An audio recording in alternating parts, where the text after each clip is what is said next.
যে সকল ইউটিউবাররা এখনো মনিটাইজেশন পাওনি তারা কিন্তু এই ভিডিওটাকে স্কিপ না করে পুরো অবশ্যই দেখে নিন। এই 2026 সালে মনিটাইজেশন পলিসিতে কি কি পরিবর্তন এসেছে আজ আমি তোমাদের সঙ্গে আলোচনা করব। আগে যা দেখা হতো এখন কিন্তু তার নিয়ম সম্পূর্ণ পাল্টে গেছে। যে সকল নতুন নিয়মগুলো এখন এসছে তোমাদের জেনে নেওয়া খুবই প্রয়োজন। তার কারণ কি জানো তো? তোমার 1000 সাবস্ক্রাইবার আর 4000 ঘন্টা ওয়াচ টাইম হয়ে গেলেও যদি তুমি এই সকল জিনিসগুলো না জানো, তুমি যদি না ঠিক করে নাও, তাহলে কিন্তু তোমার মনিটাইজেশন আটকে দেবে তারা। মনিটাইজেশন পলিসিতে 7টা কি কি বড় পরিবর্তন হয়েছে সেগুলোই আমি তোমাদের সঙ্গে আলোচনা করব।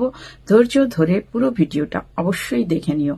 তো আমি শ্রাবণী রায়, শ্রাবণী টেকে তোমাদেরকে সবাইকে স্বাগত জানাই। তো চলো শুরু করা যাক। এর মধ্যে প্রথম হলো অ্যাক্টিভ কমিউনিটি গাইডলাইন্স। যদি কোনো কারণে তোমার চ্যানেলে অ্যাক্টিভ কমিউনিটি গাইডলাইন্স এসে থাকে, অর্থাৎ যদি কোনো তুমি হিংসাত্মক ভিডিও না বুঝেই তুমি আপলোড করে দিয়েছো, তাহলে তোমাকে এই ইস্যুটা কিন্তু ইউটিউব ধরিয়ে দেবে। তো তুমি তখন আর মনিটাইজেশন পাবে না যতক্ষণ না তুমি এই অ্যাক্টিভ কমিউনিটি গাইডলাইন্সটাকে দূর করবে। এটা দূর করার ব্যাপার আলাদা, সেটা আমি পরে একদিন আলোচনা করব কিভাবে দূর করা যায়। তো এইটা যদি অ্যাক্টিভ কমিউনিটি গাইডলাইন্স তোমার ইস্যু যদি তোমার চ্যানেলে এসে থাকে, তাহলে কিন্তু তুমি আর ওই চ্যানেল থেকে ইনকাম করার সুযোগ পাবে না। হচ্ছে কি অ্যাবাউট সেকশন অথবা ডেসক্রিপশন একদম শার্প রাখতে হবে, একেবারে ঠিকঠাক দিতে হবে। তুমি কোনো বিষয়ে ভিডিও করছো আর অন্য কোনো বিষয়ে তোমার ডেসক্রিপশন দেওয়া আছে, তাহলে কিন্তু মনিটাইজেশন তুমি পাবে না। তাই অ্যাবাউট সেকশনটা শার্প আর ক্লিন রাখতে হবে। তোমাকে খুব ভালোভাবে তোমার নিজের সম্পর্কে বুঝিয়ে দিতে হবে। অ্যাবাউটে একদম সত্যি কথা লেখা থাকবে, চ্যানেলের ডেসক্রিপশন খুব সত্যভাবে তোমাকে দিতে হবে।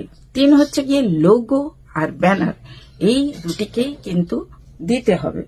লোগো আর ব্যানার তোমার চ্যানেলে থাকতেই হবে।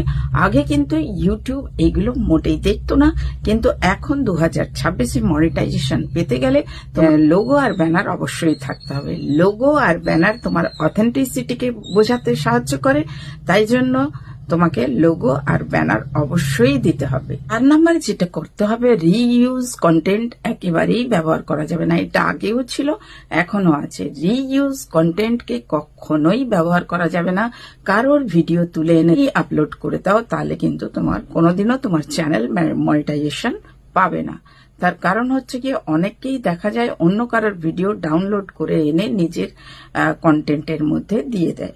সেটা দেখলেই ইউটিউব তোমার মনিটাইজেশনকে একদম বন্ধ করে দেবে।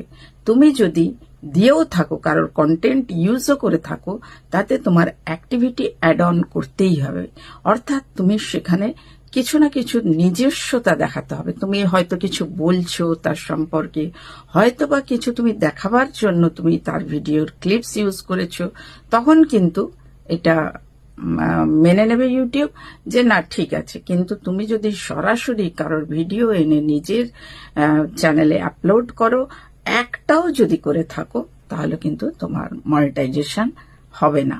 তুমি মনিটাইজেশনে পাঠাবার আগে নিজের এই সব ভুলভাল যেগুলো আছে সেগুলো কিন্তু ঠিক করে নেবে। রিইউজ কন্টেন্ট যদি থেকে থাকে, তাকে তোমার চ্যানেল থেকে ডিলিট করে দিও। জন্য আমার মতে ভিডিও বানাও, ক্যামেরার সামনে নিজে বসো, নিজের ফেসকে দেখাও এবং তুমি তোমার কন্টেন্ট তৈরি করো। এতে কিন্তু অথেন্টিসিটি অনেক বেশি বেড়ে যায়, আর মানুষও তোমাকে বিশ্বাস করতে শুরু করবে, আর ইউটিউবও তোমাকে চিনে যাবে যে এই ধরনের ভিডিও বানায়, এটা এর নিজস্ব ভিডিও। তাহলে বন্ধুরা, রিইউজ কন্টেন্ট ইউজ করা চলবে না। লো এফার্ট কন্টেন্ট কিন্তু ইউটিউব মনিটাইজেশন দেয় না।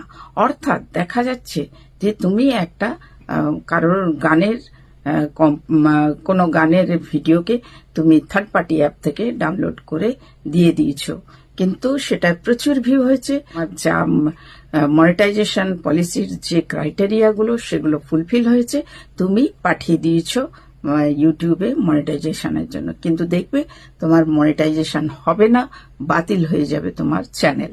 তাহলে এটা কখনোই করো না।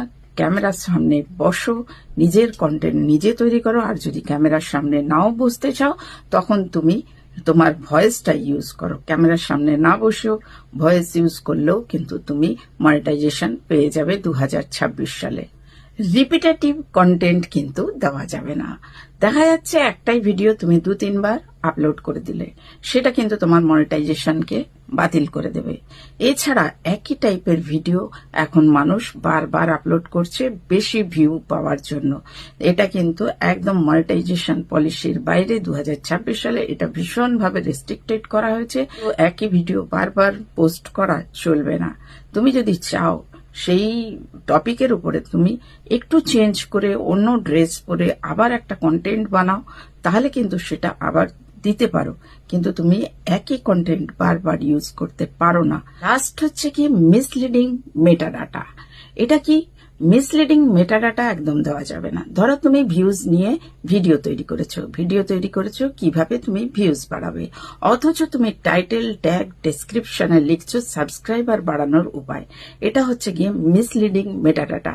2026-এ মিসলিডিং মেটাডাটা দিলেই কিন্তু তুমি তোমার মনিটাইজেশন একেবারে হবে না। আর একটা কথা বারবার মনে রাখবে, যে ভিডিওটা তোমার বেশি চলছে সেই ভিডিওকে কিন্তু এখন ভীষণভাবে খুঁটিয়ে খুঁটিয়ে দেখা হয় যে এটা কেন এতটা চললো। অতএব তুমি যদি কোনো ভুল করে থাকো তাহলে কিন্তু অবশ্যই এই তোমার মনিটাইজেশন বাতিল হয়ে যাবে। মনে রাখবে যে প্রত্যেকটা ভিডিও এখন কিন্তু দক্ষতার সঙ্গে চেক করা হয়। এখন মনিটাইজেশন পাওয়াটা একটু কঠিন হয়ে দাঁড়িয়েছে, তাই কখনো কোনো ভুল করো না, সবকিছু চেক করে তারপরে তুমি মনিটাইজেশনের জন্য পাঠিও। তো আজকে আমি মনিটাইজেশন নিয়ে সবগুলো তথ্যই তোমাদের সঙ্গে শেয়ার করে দিলাম। যদি ভিডিওটা তোমাদের ভালো লাগে তাহলে লাইক, শেয়ার, সাবস্ক্রাইব করতে একদম ভুলো না। আজকের মতো তাহলে এখানেই শেষ করছি। টাটা বন্ধুরা।